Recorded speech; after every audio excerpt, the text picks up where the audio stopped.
శరీరం చురుగ్గా ఉండాలంటే ఏం చేయాలి? అదే సారీ. శరీరం నుంచి బయటపడితే ఒక చిన్న జోకిన నేను, మా వాడికి బాడీలో హీట్ ఉంది, అది లేకుండా చేయాలి, 8 లక్షలు తీసినా పర్వాలేదని చెప్పాడంట. 1 అవర్లో వచ్చేయండి అన్నాడంట.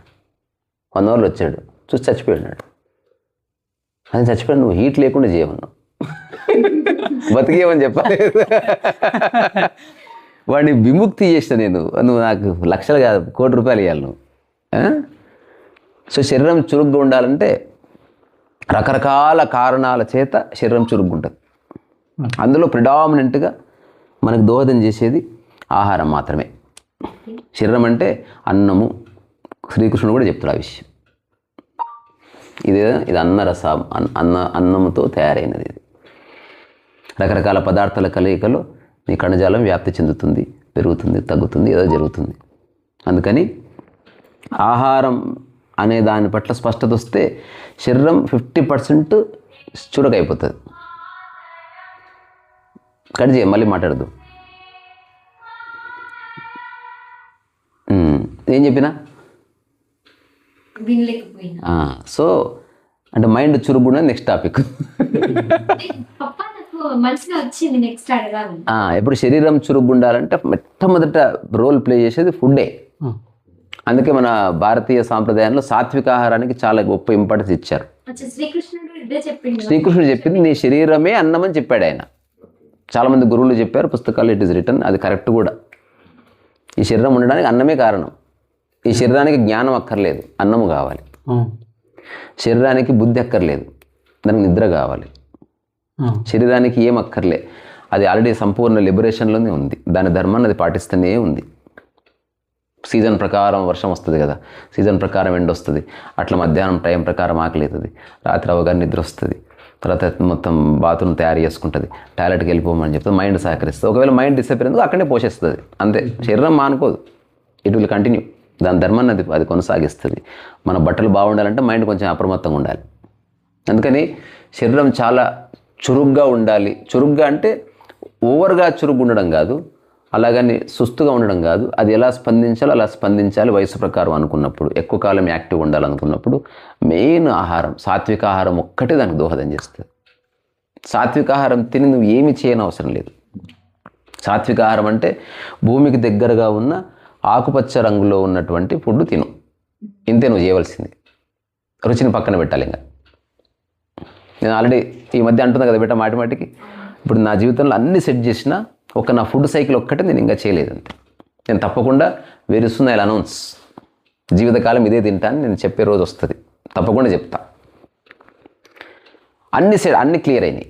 అంటే నాకు వర్క్ అంటే ఏం చేయాలో తెలిసింది, పుస్తకం ఎలా రాయాలో తెలిసింది, ఎలా జీవించాలో తెలిసింది, మానవ సంబంధాలు అంటే ఏంటో తెలుసుకున్నా, డబ్బు అంటే ఏంటో తెలుసుకున్నా, ఈ పేరు ప్రఖ్యాతుల అబద్ధం అని తెలుసుకున్నా, జయాపజయాలు ఒక మిథ్ అని తెలుసుకుని అన్నీ అయిపోయినాయి. ఇంకా దాంట్లో కన్ఫ్యూజన్స్ లేవు. ఆహారం కూడా ఎలా తినాలో తెలుసు, అయినా కూడా కొంచెం సరదాగా I'm just enjoying tasty food or whatever. అలాగా నేనేమి ఎక్కువ తినను, మితాహారమే. సో చురుగ్గా ఉండాలంటే ఫస్ట్ సాత్విక ఆహారం అనేది దోహదం. సాత్విక ఆహారం అంటే పెద్ద సబ్జెక్ట్. అంటే క్వాంటిటీ తక్కువ ఉండాలి, తొందరగా కరగాలి, ఎక్కువ శక్తి రావాలి. ఇది సాత్విక ఆహారం యొక్క లక్షణం. తొందరగా ఆకలి అవ్వద్దు. మళ్ళీ ఆకలి అయితే తిను, ఆకలి బ్యాడ్ థింగ్ ఏం కాదు. మనం ఎప్పుడైనా సరే పండు అంటే ఒక ముక్క తింటాం, ఆకుకూరలు అంటే ఒక కీర నంచుకుంటాం. మనం ఎప్పుడు పొట్ట తిండి తిన్నాం. మనం పొట్ట తినాలంటే బిర్యానీ ఉండాలి, అంటే పొట్ట తిండి తినేది వేరే అని మనం అనుకుంటున్నాం. అట్లా కాకుండా నువ్వు వెజిటబుల్స్ను కూడా మంచిగా సుష్టిగా తినగలిగితే, నీ మైండ్ చిన్నప్పటి నుంచి కండిషన్ అయ్యింది కాబట్టి ఒప్పుకోదు పాపం అట్లా. అందుకని నా అబ్జర్వేషను, నేను ఇంకా పరిపూర్ణంగా పాటించిన అంశం ఈ ఫుడ్. మధ్యలో కొన్ని సంవత్సరాలు చేశాను, అప్పుడు నా బాడీ ఎలా ఉందో నాకు తెలుసు. అసలు నేను పంజగుట్ట ఫ్లాట్లో ఉన్నప్పుడు అసలు చిన్న ఏమంటారు గోచి పెట్టుకుని ఉంటుంది, చిన్న షార్ట్ లాంటి. ఇక బయటికి వెళ్ళేవాడిని కాదు అసలు. ఒక కపుల్ ఆఫ్ మంత్స్ ఏకాంతంలో బతికిన. అప్పుడు ఓన్లీ ఫుడ్ మీదనే, మార్నింగ్ ఛాయలు గీలు ఏం లేవు, ఇంత చెత్త వేయలే బాడీలో. తర్వాత బౌల్స్ మట్టి చిప్పలు కొని, ఒక మట్టి చిప్ప వెజిటబుల్స్ పొద్దున, సాయంత్రం ఒక చిన్న ఫ్రూట్, నైట్ ఒక చిన్న ఫ్రూట్ తిని పడుకునేవాడిని.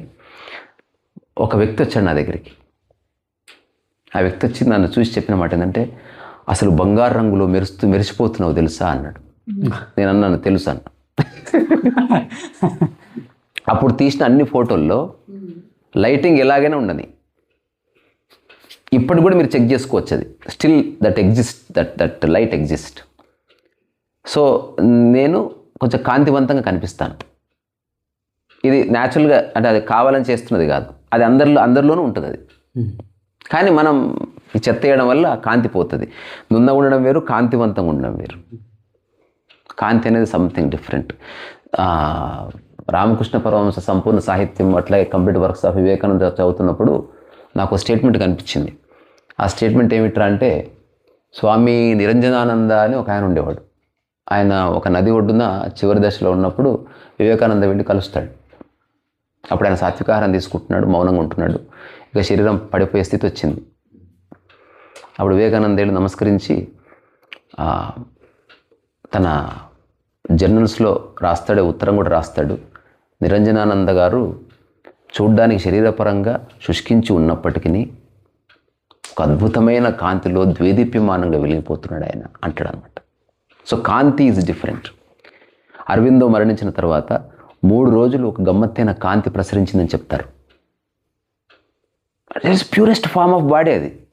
ఇప్పుడు ఆర్గానిక్ టమాటా తొందర చెడిపోదుగా, it will stay for some time. ఖచ్చితంగా చెడిపోతుంది, బట్ కాలంలో కాసేపు నిలబడగలిగే ఒక అమృత శక్తి దాంట్లో ఉన్నది. అదే సీతాఫలం కూడా ఆ చెట్టుకే అవుతుంది, కానీ రోజులు అదే ఇప్పుడు మనం వచ్చి ఇప్పుడు మా ఆర్గానిక్ కాని సీతాఫలాలు బూజు అయిపోతాయి 2 రోజుల్లో. క్యారెట్లు ఇట్లా ఉంటే ఉత్త బురుగు అయిపోతున్నాయి. అసలు ఒరిజినల్ క్యారెట్ ఎట్లుంటుంది, గట్టిగా ఉంటుంది. అది నువ్వు 1 month తర్వాత తిన్న క్యారెట్ టేస్ట్ మిస్ కాదు. సరే, అది టాపిక్ పక్కన పెడితే అట్లాంటి ఎన్నో ఉదంతాలు ఉన్నాయి. దంతాలు ఉదంతాలు సంబంధం ఉందా? అంటే దంతం అంటే సపరేట్ పీస్ కదా, ఉదంతాలు అంటే పీస్ ఆఫ్ ఇన్ఫర్మేషన్ అనుకుంటా ప్రాబబ్లీ. లేదా ఉన్నతమైన దంతం ఉదంతమేమో, లేదా ఉత్తదంతమేమో పోని మనకు తెలీదు. అందుకని ఇప్పుడు నా లైఫ్లో నేను చేయవలసింది ఒక్కటి, ఏదన్నా సశేషంగా ఉందంటే నేను ఫుడ్ని ఆర్టికులేట్ చేయడమే. నేను తప్పకుండా త్వరలో చేస్తా. ఇది ఎవరి కోసమో కాదు, నాకు స్పృహ కలిగింది, ఎప్పుడో కలిగింది, నేను మధ్యన చేసిన. అసలు ఎట్లా ఉంటుంటే అంటే ఇప్పుడు నేనేం తలుచుకొని బాధపడతలేను రోయ్, మళ్ళీ ఆ స్థితి గురించి చెప్తున్నా. రోజులో 1.5 hour నిద్రపోతుంటే అంతే. అర్ధరాత్రి నాకు 1:32కి మెలకొచ్చేది అంతే. మళ్ళీ నెక్స్ట్ నైట్ 10:30, 11, 11:30 అంతవరకు నిద్ర వచ్చేది కాదు. ఇట్లా పడుకుంటే లేచి కూర్చునేది బాడీ. ఎప్పుడు నా శరీరం ఎట్ట తెలుసా, ఇప్పుడు మామూలుగా ఇట్లా వచ్చి కూర్చున్నా సరే ఎప్పుడు ఇంతే. ఇక అసలు ఇట్లా కూర్చొని ఇట్లా పడిపోయి అట్లా లేదే లేదు, అసలు అది కూర్చుంటలేదు. నేను పాము తెలుసా, పాములాగా ఊగేది ఇట్లా బాడీ. అంటే పాము ఇట్లా ఇట్లా నిలబడి ఇట్లా ఊగుతుంది, చూసినావా? అట్లా నీకు తెలుస్తుంది నీ వెన్నుపూస, అదేమంటారు, ఎలాంటి ఇబ్బంది లేకుండా అట్లా ఇట్స్ జస్ట్ బ్యూటిఫుల్ స్నేక్. నీ వెన్నుపూస పామే, నీకు తెలుస్తుంది, నీకు అనుభూతి కలుగుతుంది. కుండలిని అని దాన్ని అన్నారు. ఎనీవే, సో చురుకైన శరీరం కావాలంటే మొట్టమొదట ఫుడ్ మార్చాలంతే, ఏమి చేయని అవసరం లేదు. యోగా కూడా అక్కర్లే. నువ్వు ఫుడ్ని ఆర్టికులేట్ చేయి, ఒక 6 నెలలు సాత్విక ఆహారం తిను, ఆ తర్వాత యోగా చేయడానికి నీ బాడీ అంగీకరిస్తుంది. కానీ మన మైండ్ ఏం చెప్తుందంటే, హఠాత్తుగా అన్ని పనులు ఒకరోజు చేస్తుంది. అది ఆ రోజు ఎర్లీ మార్నింగ్ లేస్తాడు, ఆ రోజే 3 hours యోగా చేస్తాడు, ఆ రోజే జ్యూస్ తాగుతాడు, మళ్ళీ వారం తర్వాత అన్ని వదిలేస్తూ వస్తాడు. అట్లా చేయొద్దు. थोड़ा సబర్ కర్నా, మెల్లగా నిదానంగా హాయిగా ఒక 6 months అది ఒక అంబిషన్ లాగా, ఒక ఈగో ట్రిప్ లాగా కాకుండా జీవన విధానంగా మార్చుకుంటే ఫస్ట్ అది. రెండోది, శరీరం యొక్క చురుకుపోవడానికి కారణం మనసుకి శరీరానికి లంకే ఉండడం వల్ల శరీరం చురుకు కోల్పోతుంది. అంటే చాలా జీవసత్వాలు ఉండి కూడా ఒక్కొక్కసారి ఒక్క థాట్ వల్ల శరీరం సుస్తుగా పడిపోతుంది, అడ్డం పడేస్తుంది, దుప్పటి కప్పుకొని ఏడవమంటుంది. ఆలోచననే. శరీరానికి ఏ ఇష్టం ఉండదు, శరీరం నిర్దోషి, దానికి ఏం తెలియదు పాపం. కానీ ఆలోచన ఎంత ప్రవోక్ చేస్తుంది బాడీదంటే, అది తనలో ఉన్న నీటిని జమ చేసుకొని కళ్ళ నుంచి కారేటట్టు చేస్తుంది. Time waste. సో అందుకని ఆలోచనల్లో ఒక పరివర్తన వచ్చినప్పుడు కూడా శరీరం చురుగ్గా మారుతుంది. ఒకవేళ నువ్వు సాత్విక ఆహారం తినకపోయినా ఆలోచనల్లో ఒక పాజిటివిటీ ఉంటే శరీరం కొంత యాక్టివ్ ఉంటుంది. అందరికీ తెలుసు, ఇట్లా అనుకొని కొంచెం ఉత్సాహంగా పనిచేస్తారు కదా, ఇదొకటి. తర్వాత ఒక మంచి యాంబియన్స్ వాతావరణం కూడా శరీరం చురుకుదనంలో ఒక పాత్ర పోషిస్తుంది. అందులో ఏ సందేహం లేదు. కాలుష్యము, ఈ హారన్లు ఇవన్నీ ఉంటే ఆబ్వియస్గా శరీరమే కదా వింటున్నది, ఎంతో అంత దాని స్టెయిన్స్ పడతాయి. అట్లా కాకుండా డబ్బులు కనుక్కుంటే సిటీకి కొంచెం ఒక 5-20 కిలోమీటర్ల దూరంలో ఒక విల్లా కొనుక్కొని ఒక 5-6 మంది ఫ్రెండ్స్ కలిసి ఒక విల్లా కొనుక్కోవచ్చు. కొంచెం మైండ్ సాత్వికమైన మైండ్ ఉంటే, ఈగో లేకపోతే ఒక 10 మంది కలిసి ఒక విల్లా కొనుక్కొని ఒక కుక్కును పెట్టుకొని అందరూ బతకొచ్చు. కానీ ఈగో వచ్చేస్తుంది, నాకు ఈ ఫ్రంట్ రూమే కావాలి, ఫస్ట్ ఐడియా నాదే, నా మాట జిల్లాలి, ఇట్లాంటివన్నీ వచ్చి చేయడం వల్ల విడిపోతారు. అందుకని ఇది జరగదు. కానీ అలా కనుక చేస్తే చాలా బాగుంటుంది. ఇప్పుడు ఫ్రెండ్స్ అందరూ ఎక్కడెక్కడ ఉంటారు, చిన్నప్పుడు ఫ్రెండ్స్ అంతా అందరూ కలిసి ఒక అపార్ట్మెంట్ రెంట్ తీసుకోవాలి, అందరూ ఒక చోటు ఉండాలి, పెట్టుకొని ఆ ఇంట్లో మంచిగా ఉంటుంది. కానీ వాడు వచ్చేసరికి అయిపోయి అతిగా ఫ్రెండ్షిప్ చేసి పీకులాడుకొని పిల్లలు గెలుకొని కొట్టాడుకుంటారు లాస్ట్. మళ్ళీ అది ఉంటుంది. అందుకని ఎవరు వద్దు, కలవద్దు, దూరం దూరం ఉండండి అట్లా. సో ఈ ఒక 3 ప్రిడామినెంట్గా కనిపిస్తున్న అంశాలు 3. మళ్ళీ అండర్లయింగ్ కాన్సెప్ట్స్ కొన్ని ఉన్నాయి, అది కూడా చెప్తే ముగిస్తా. ఫస్ట్ది ఏంది, ఫుడ్ అనేది మేజర్ రోల్ ప్లే చేస్తుంది. సాత్విక ఆహారం అనేది అల్టిమేట్, దీనికి అసలు తిరుగు లేదు. ఇంకా మళ్ళీ దీనికి పుస్తకాలు ఎత్తుకోవాల్సిన అవసరం లేదు. సాత్విక ఆహారం అంటే కొన్ని ఉదాహరణలు చెప్పండి. వెజిటబుల్స్ తిను, అంటే ట్రై చేశారు అప్పుడు? ప్యూర్ వెజిటబుల్స్ అండ్ ఫ్రూట్స్ అంతే.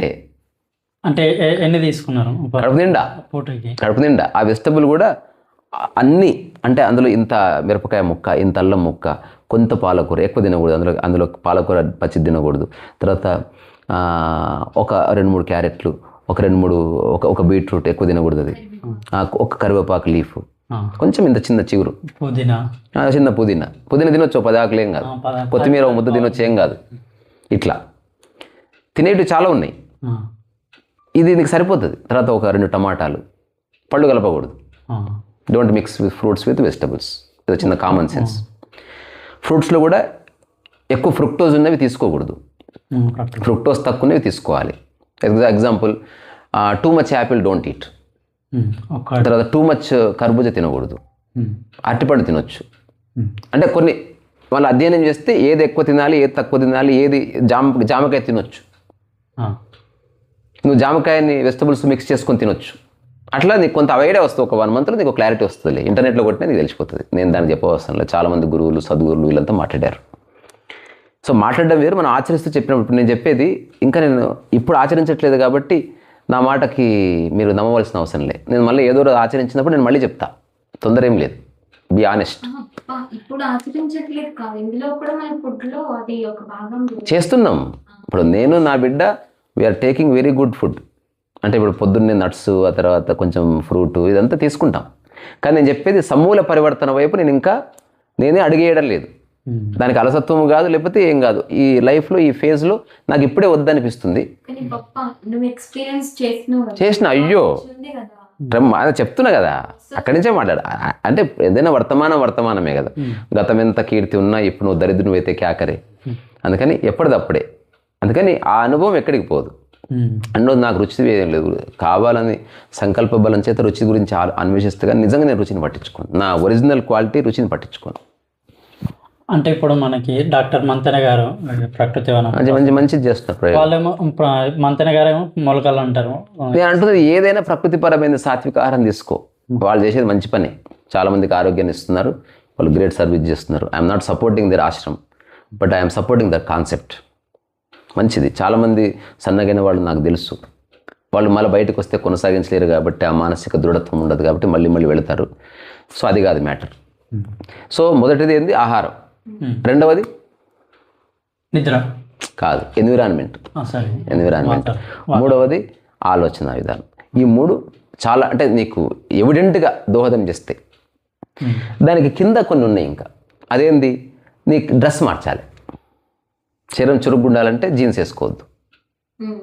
అంటే డ్రెస్ కూడా దోహదం చేస్తుంది. ఒక సినిమాలు ఉంటుంది, ఇట్లా ఫేస్ అంతా రెడ్గా అయిపోయి ఉంటుంది. హీరోయిన్ వచ్చి అడుగుతుంది, వాట్ హ్యాపెండ్, ఫేస్ అంతా రెడ్గా అయిందంటే అంటాడు, ప్రాబబ్లీ మై జీన్స్ ప్యాంట్ అంటే జీన్స్ ప్యాంట్ టైట్ అవ్వడం వల్ల బ్లడ్ పైకి వచ్చి ఫేస్ రెడ్ అయిందని చెప్తాడు. సినిమాలో డైలాగ్ అది. ఇప్పుడు అంతేందుకు చేతి నువ్వు గట్టి కట్టేసినావు అనుకో, నీ థాట్ ప్రాసెస్ దెబ్బతింటుంది. నువ్వు అన్కాన్షియస్ అయ్యి పడిపోయే ప్రమాదం ఉంటుంది. అందుకని వదులైన దుస్తులు స్వామి వివేకానంద వేసుకున్నట్లా ఎంత బాగుంటుంది, బ్యూటిఫుల్ ఉంటుంది అసలు. నేను కూడా ఇద్దరిద్దరు ఈ కింద పంచ ఉండని అంగి తీసి పడదొప్పుతాయి ఏదో రోజు, హాయిగా గొంగడి కప్పుకొని తిరుగుతుంది. అంటే పల్చది బట్ట, మా అమ్మ చీరనో లేకపోతే మంచి ముతక చీర ఉంటుంది, అంటే చెమటని వాటిని అకామిడేట్ చేసుకునేది. ఈరోజు దారు తీసేదాడు పడేయచ్చు, కూర్చోవరకునే పడతా. రోడ్డు మీద 4 చెట్లు కట్టుకొని మధ్యన బట్టలు మార్చుకోవచ్చు. రకరకాలుగా ఉపయోగపడుతుంది. సో ఆ 3 కాకుండా ఇదొకటి, ఓకేనా. తర్వాత చురుకైనది కావాలి అంటే దిండు పెట్టుకోవడం మాని, మెత్తటి పరుపులు వాడొద్దు, దిండు తీసేయాలి. కట్క నీళ్ళ మీద వాడు.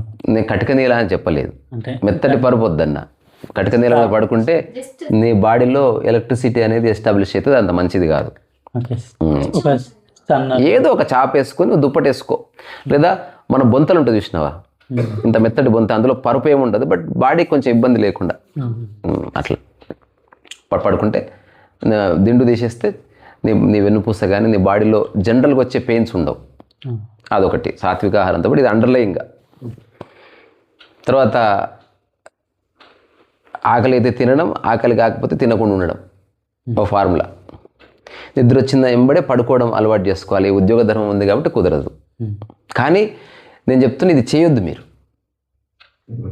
ఇది వెరీ డేంజర్, ఇది అస్సలు చేయొద్దు. నేను చెప్తున్నది మామూలుగా నేను డిస్క్లైమర్ కాషన్ అంటాం కదా, నేను మేము రిక్వెస్ట్ చేస్తున్నా ఇది దయచేసి చేయొద్దు మీరు లైఫ్లో. హాయిగా అన్నం పప్పులు తిని బిర్యానీ తింటేనే మీరు హాయిగా ఉంటారు. ఇది చేస్తే పిచ్చెక్కుతుంది మీకు, ఎందుకంటే లాట్ ఆఫ్ టైం మిగులుతుంది. అప్పుడు ఆ టైంలో ఏం చేయాలి, ఎక్కువ వీకులాడతారు, ఎక్కువ దమాకులు ఖరాబ్ చేస్తారు, ఎక్కువ పత్తాలు ఆడతారు, ఎక్కువ మళ్ళీ ఇదంతా వస్తుంది. అందుకని ఎవరికైతే జీవన విధానం అర్థమైందో వాడికి మాత్రమే ఇది ఉపయుక్తం, లేకపోతే గబ్బు లేచిపోతుంది లైఫ్. స్టడీస్ పై ఫోకస్ చేస్తున్నారు వాళ్ళకి యూజ్ అవుతుంది అవుతుంది, కానీ వాళ్ళు ఇష్టమై చేసలేరు, అది ఉద్యోగం కోసం చేస్తున్నారు. మళ్ళీ కొంతకాలం తర్వాత అడ్డగోలు ఇదని లావ్ అయిపోతారు. నేను చెప్పేది ఎవరికైతే తన జీవితం గురించి పరిపూర్ణ అవగాహన కలిగిందో అలాంటి వాడికి ఇది చాలా ఉపయుక్తం. ఇప్పుడు నాకున్న సమయాన్ని నేను వృధా చేయకుండా నేను దేశం కోసం పనిచేయాలనుకుంటున్నా, నాకున్న సమయాన్ని వృధా చేయకుండా నేను ప్రజల జ్ఞానం పంచుతాం అనుకుంటున్నా, నాకున్న సమయాన్ని మ్యాక్సిమం నేను ఈ విషయం గురించి స్పెండ్ చేయాలనుకుంటున్నా, అట్లాంటి వాడికి ఇది ఎక్సలెంట్. అట్లా కాకుండా నువ్వు ఒక వేస్ట్ ఫెలో ఉన్నాడు అనుకో, వాడికి ఇప్పుడు నెట్ఫ్లిక్స్ అంటే వాడికి పిచ్చి, వాడు 2 గంటలు నిద్రపోయి మిగతా టైం అంతా ఈ సినిమాలు చూస్తూ వాడు సోమరయ్యే ప్రమాదం ఉంది. అందుకని యోగాలు గట్రా మంచి ఆహారం తీసుకోకండి. జీవన విధానం సెట్ కాకుండా తీసుకుంటే అది శాపం అవుతుంది. అంటే ఒక అర్హత లేని వ్యక్తికి డబ్బు వస్తే వాడు జూదం అయినట్టు. ఇప్పుడు నీకు అనంతమైన శక్తి వచ్చింది, దాన్ని నువ్వు ఎలా ఉపయోగించుకోవాలి తెలియకపోతే అది నీకు తిప్పి కొడుతుంది. నీకు ఎంత డేంజరస్ ఉంటుంది ఎనర్జీ అనేది మనిషికి పరిచయం కాలేదు ఇంకా. ఎవడన్నా నా మాట అర్థం కావాలంటే ఒక 6 నెలలు వెజిటబుల్స్ తింటే యాక్చువల్గా నీకు శక్తి అంటే ఏందో తెలుస్తుంది. యూ నెవర్ ఎక్స్పీరియన్స్డ్ ఎనర్జీ అని అంటాం కదా, అమ్మవారు శక్తి స్వరూపం అంటాం కదా. నువ్వు ఎట్లుంటే ఒక ఎనర్జీ బాల్ అంటావు. నీవు చూసే దృష్టి మారుతుంది, అసలు నీ కదలికలో స్థిరత్వం ఉంటుంది, చాలా ఎఫెక్టివ్ ఉంటుంది నీ బీయింగ్. అప్పుడు అది నువ్వు మాటల్లో వర్ణించలేవు, అది మిస్యూజ్ చేయబడుతుంది. సో ఇప్పుడు నేను ఎందుకంటే నాకు 100% నా మనసు అడిగింది. ఇప్పుడు నాకు ఏ యాంగ్జైటీస్ లేవు, ఏ డిస్ట్రాక్షన్స్ లేవు, నేను ఖాళీగా ఉన్న ఒంటరిగా ఉన్న 100 మందితో నా పని నేను చేసుకోగలను. నాకు ఒక జీవితాదర్శం ఏర్పడ్డది. నేను దేశం కోసం ఏం చేయాలి, సమాజం కోసం ఏం చేయాలి, వ్యక్తిగతంగా ఏం చేయాలి, నాకు క్లారిటీ ఉంది. ఇంకా నేను కొన్ని పనులు చేయడం లేదు, నాకు ఇంకా సమయం రాలేదు. నాకు గోశాల పెట్టాలనుంది. అంటే ప్రపంచంలో ఉన్న అందరికీ నేను ఫుడ్ పెట్టలేను, బట్ అట్లీస్ట్ కొన్ని గోవులను చూసుకోవాలనుంది. అది ఇప్పుడు నాకు వసతి లేదు, అందుకని చేయడానికి. ఇప్పుడు నేను అట్లాంటి సాత్వికాహారం తిందనుకో అసలు అద్భుతంగా ఉంటుంది నాకు. తర్వాత నాకు నేచర్లో ఎక్కువ కాలం ఉండాలనుంది. అంటే ఇంటికి ఆనుకొని ఒక 1/2 ఎకర్ చిన్న ఫారెస్ట్ లాంటిది ఉందనుకో, ఐ లివ్ మోర్ దేర్. అది మట్టితో ఉండాలనుంది. నేను ఉండగలను, కానీ నాకు వసతి లేదు, అందుకని నేను చేయడం లేదు అట్లా. సో తర్వాత ఒక చిన్న డబ్బులు ఖర్చు పెట్టకుండా టెంపుల్ కట్టాలనుంది. చెప్పిన కదా అకారణ దైవం, దానికి ఒక కాన్సెప్ట్ పెట్టి కోరికలు లేనివాడే దాన్ని దైవాన్ని దర్శించుకొని రూల్.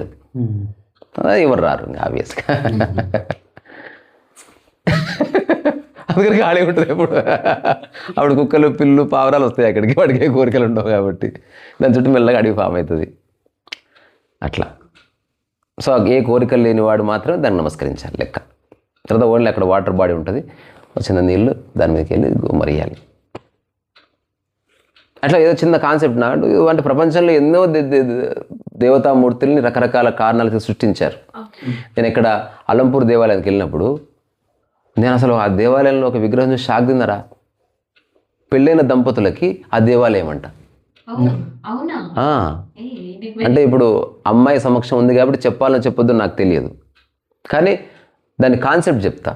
మరి అప్పుడే పరిచయం లేని వాళ్ళు పెళ్లి చేసుకుంటారు కాబట్టి ఆ శృంగారం చేస్తున్నప్పుడు భయం వేస్తుంది న్యూటీ చూస్తే. నువ్వు ఫస్ట్ టైం నగ్నత్వాన్ని చూసినావు అనుకో నువ్వు తట్టుకోలేవు. అందుకే పెళ్ళికి ముందు 7 రోజుల పండుగ ఎందుకు చేస్తారంటే బాడీలు టచ్ చేపిస్తారు, ఒకరికొకరు నోట్లో ముద్దలు పెట్టిస్తారు, ఒకరి కాళ్ళు ఒకరు దొక్కిస్తారు, అది జీలకర్ర బెల్లం పెట్టిస్తారు, చేతులు పట్టుకొని తిప్పిస్తారు. అంటే బాడీ అలవాటు అవుతుంది ఒకరికొకరికి. ఈ ఫ్రెండ్షిప్ కోసమని ఆ తంతంత వచ్చింది. ఆ తర్వాత ఘోరమైన వ్రతం చేపిస్తారు, వీటిద్దరు చేతులు పెట్టి వేపిస్తారు. అంటే మెల్లగా అలవాటు చేస్తారు, మెల్లగా మాట్లాడుకోపిస్తారు. అది అందజేయాలి, మెల్లగా అలవాటు అవుతుంది.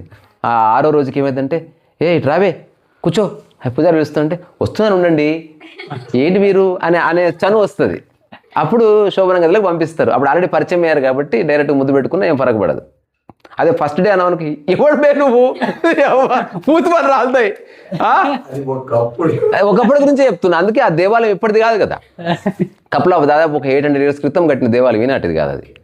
సో ఆ దేవాలయంలో ఒక విగ్రహం ఉంది, చూస్తారా? అంటే చూసేవాళ్ళు ఫీల్ అవ్వద్దు, ఎందుకంటే నేను కట్టలేదు అది. కానీ మన పూర్వీకుల యొక్క ఇంటెలిజెన్స్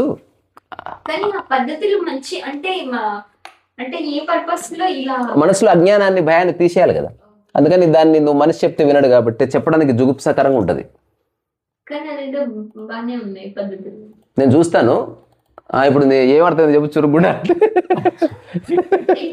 చురుగుండాలంటే ఏం చేయాలి? చురుగుండాలంటే వెజిటబుల్స్ ఓకే, కంప్లీట్ గా వెజిటబుల్స్ అంటే సాత్విక ఆహారం తీసుకోండి. అప్పుడు కంప్లీట్ గా వెజిటబుల్స్ సాత్విక ఆహారం తీసుకుంటే మనం యోగా చేయడానికి కూడా అవసరం ఉండదు. మన బాడీ అంతా ఫ్లెక్సిబిలిటీ వచ్చేస్తుంది బాడీలోకి. ఇంకా చాలా టైం మిగులుద్ది దానివల్ల. ఇగో దొరికిందయా మా తల్లి, చూసారా? ఇది ప్రపంచంలో ఇక ఇక్కడ కనిపిస్తుంది. ఇట్లా చూపించాలి, కొంచెం పెద్ద చేయాలన్నా దీన్ని పెద్ద చేస్తా. ఏంటి టెంపుల్ పేరు పప్ప? అలంపూర్ జోగులాంబ టెంపుల్. చూసారా? నేను మీరు అడగగానే ఎందుకు చెప్పినంటే నేను ఫస్ట్ టైం వస్తుంది, అగో పెడుతున్నా, అగో ఒక స్త్రీ శరీరం అది. మనం చిన్న పాపను చూస్తాం కదా నగ్నంగా, కానీ పెద్దవాడిని చూడడం మనకు తెలియదు. అందుకని పెళ్ళైన వాళ్ళకి ఆ దేవాలయం తీసుకెళ్ళేవాళ్ళు అనమాట. అట్లా అబ్బాయి అమ్మాయి దాన్ని దర్శనం చేసుకున్నప్పుడు ఫియర్ పోతుంది. ఇది ప్రకృతి ధర్మం రా బాబు అని తెలుసుకోవడంతో దెన్ వాళ్ళప్పుడు సంభవ కార్యక్రమం చేసి ఆ తర్వాత పిల్లల్ని పుట్టి దాని పట్ల ఏ భావన ఉండదు. అది అని చూడు ఎంత ఇంటెలిజెన్స్. మరి అది మెన్స్కు ఉండదు ఫియర్. ఇక్కడ విషయం అదేంటంటే దానికి రీజన్స్ ఉన్నాయి, మళ్ళీ ఎప్పుడైనా మాట్లాడదాం. ఇక్కడ విషయం మళ్ళీ దాంట్లో కొన్ని ప్రకృతికి సంబంధించిన ధర్మాలు కొన్ని ఉన్నాయి. మళ్ళీ అది ఎప్పుడైనా వేరే కాంటెక్స్ట్ డిస్క్లైమర్ వేసి చెప్పాల్సినవి చాలా ఉన్నాయి. అందుకని అది మనం టచ్ చేయొద్దు. ఇది ఇప్పుడు నీకు కనిపించింది కదా, ఇప్పుడు ఉంది కదా, చూడు ఆ స్కల్ప్చర్ చెక్కినప్పుడు దాని వెనుక ఒక థాట్ ప్రాసెస్ ఉన్నది. ఎందుకు? ఆ మనసులో ఏవైతే మిస్కాన్సెప్షన్స్ ఉన్నాయో అది తీసేయాలి. అట్లనే మన ఫుడ్ పట్ల మిస్కాన్సెప్షన్స్ తీసేసేయాలి. ఒకటి గుర్తుపెట్టుకోండి, సాత్వికాహారం తింటే పొట్ట రాదు. సాత్వికాహారం తింటే చర్మము తొందరగా ముడతలు పడదు. సాత్వికాహారం తింటే సైట్ రాదు. జెనెటిక్ ప్రాబ్లమ్స్ వల్ల వచ్చే సమస్యల గురించి నేను చెప్తలేను, బట్ జనరల్గా వచ్చే చాలా ప్రాబ్లమ్స్ ఉంటాయి కదా, అవి నీ దరి చేరవు. సాత్వికాహారం తిన్నవాడు కూడా మరణిస్తాడు, కానీ చివరి వరకు ఒక ఆరోగ్యాన్ని అనుభూతి చెందుతూ మరణిస్తాడు ఏదో రోజు. ఇప్పుడు నాకు తెలిసిన ఒక వ్యక్తి ఉన్నాడు, పేరు చెప్పను. అతను హఠాత్తుగా ఫుడ్ తింటే వామిటింగ్ స్టార్ట్ అయింది. సో డాక్టర్స్ చెప్తే అది ఏందో తెలియదు, అబ్బా నీకు డైజెషన్ అయితే లేదు, ఏదో ఇష్యూ వచ్చిందని చెప్పారు. స్కానింగ్ గినింగ్ అంతా అయిపోయింది. అసలు తినాలంటే భయం వేస్తుంది దానికి. తింటే కుక్కుడు ఫుడ్ అయితే. తర్వాత అతను ఒక ప్రయోగశీలి, వేరే వాడికి వస్తే అదిరి బెదిరి చచ్చేటోడే. అతను ఒకరోజు ఏం నిర్ణయం తీసుకున్నాడంటే, నేను తిననని నిర్ణయం తీసుకో. అతనికి ఎవరు చెప్పలే. ఇంట్లో వాళ్ళు వద్దు నేను తినను, సస్తా నేను తినను, చూద్దాం ఏమవుతుందో, అది లోపల ఏదో ఉంది అదేదో పోవాలి, దానంతగా అది పోవాలి. ఏమో ఊరికి మెడిసిన్ వేసుకొని గబ్బు లేపిన బాడీని చల్ అని రూమ్లో లాకేసుకొని ఒక 1 month ఉన్నాడు. ఇప్పుడు మానేసిండు, వాటర్ తాగిండు. తినాలనిపిస్తే ఒక్క శనగ పలుకు, తినాలనిపిస్తే ఇంత కొబ్బరి ముక్క, కక్కడానికి ఏం లేదు ఆడ, అట్లా తిన్నాడు అనమాట. సో బాడీ మొత్తం శుష్కించిపోయింది, ఇట్లా కంప్లీట్ డ్రైడ్. చూసిన వాళ్ళు ఏమో తెలుసా, ఏమైంది ఇట్లయినావు అంటే ఆయన ఏం చెప్పింది తెలుసా, ఇప్పుడు బాగున్నా నేను అని చెప్పాడు. ఆయన ఫస్ట్ టైం నా లైఫ్లో ఇప్పుడున్నంత ఆరోగ్యంగా ఏనాడు లేను, కానీ నా బాడీ మీకు బక్కగా కనిపిస్తుంది, బట్ నేను అంతర్గతంగా చాలా బాగున్నాను, నా యొక్క అంతర్గత అవయవాలు చాలా శుద్ధి చేయబడ్డాయి. ఒకరోజు ఆయన హఠాత్తుగా స్నానం చేసి వచ్చి ఫుడ్ పెట్టాడని, స్టిల్ హీజ్ ఈటింగ్. ఆయన మార్చాడు ఫుడ్ అంతా మార్చాడు. అంటే నాకు వ్యక్తిగతంగా తెలుసు, ఓన్లీ ఒక్క పూట మాత్రమే తింటాడు, మిగతా టైంలో అసలు తినడు. తింటే ఫ్రూట్స్ వెజిటబుల్స్ తిని ముగిస్తాడు అంతే. అట్లా పల్లెలను కూడా తింటాడు ఇట్లా, సీసాల నూగులు, పల్లీలు వేయించినవి, తర్వాత నానబెట్టే గింజలు, అసలు ఇంకా కంచెం ముట్టుకోడు అసలు, అన్నీ అట్లా ఉంటాయి. నేను ఐగరు తర్వాత ఇట్లా చేసి తిన్నాను. 5-10 నిమిషాలు ఫుడ్ అయిపోవడం. ఇది చదువుకున్న వాళ్ళకి పనిచేస్తుంది నాకు తెలియదు, అది నేను చెప్తలేను. చదువుకున్నవాడు ఆ శరీరానికి ఏం తెలుస్తుంది, చదువుకున్నవా లేదా. సో చురుగ్గా ఉండాలంటే ఇది నా అబ్జర్వేషను. నేను ఇప్పుడు చెప్పింది ఈ క్షణం నేను అంతగా పాటించడం లేదని కూడా చెప్తున్నా ఆనెస్ట్గా. కానీ నేను తప్పకుండా ఒకనొక రోజు అనౌన్స్ చేసి ఫుడ్ ఛానల్ స్టార్ట్ చేస్తా. అప్పటి నుంచి ఏ రోజు స్టార్ట్ చేస్తున్నా ఆ రోజు ఫుడ్ ఛానల్ కూడా స్టార్ట్ చేస్తా. అంటే రోజు చక్కగా ఎర్లీ మార్నింగ్, ఇప్పుడు నా జీవితంలో నేను చేయలేని కార్యక్రమం తెలిసి ఎర్లీ మార్నింగ్ 4కు లేవాలన్న ఆలోచన ఉంది నాకు, కానీ నేను ఇప్పుడు ఆచరించలే, 100% ఆచరించలే. లేస్తే అప్పుడప్పుడు లేచి చదువుకుంటా, రాసుకుంటా, పడుకుంటా, కానీ ఎర్లీ మార్నింగ్ 4కి లేచి అసలు 4 నుంచి నా షెడ్యూల్ తెలుసారు. నేను ఒకప్పుడు అనుకున్నది ఇంకా చేయలేదు, నేను తప్పకుండా చేస్తాను, కానీ నాకు మస్ట్ టైం ఉంది. ఎర్లీ మార్నింగ్ 4కి లేచి మార్నింగ్ 11 వరకే పని, ఓన్లీ మార్నింగ్ పెయింటింగ్ వేయడము, పుస్తకాలు రాయడము, మళ్ళీ 11 నుంచి రాత్రి వరకు అంతా ఫ్రెండ్స్, జోలీ, యూట్యూబ్ టాక్స్, బయటకు సినిమాలో కూడా అసలు ఇంకా మళ్ళీ వర్కే లేదు, ఇంకా రియల్ వర్క్ అక్కడ అనమాట. పిలువు అయ్యా, రండి ఇవ్వండి, 2 కొరియర్ 2 వచ్చినాయా, వా వెరీ గుడ్.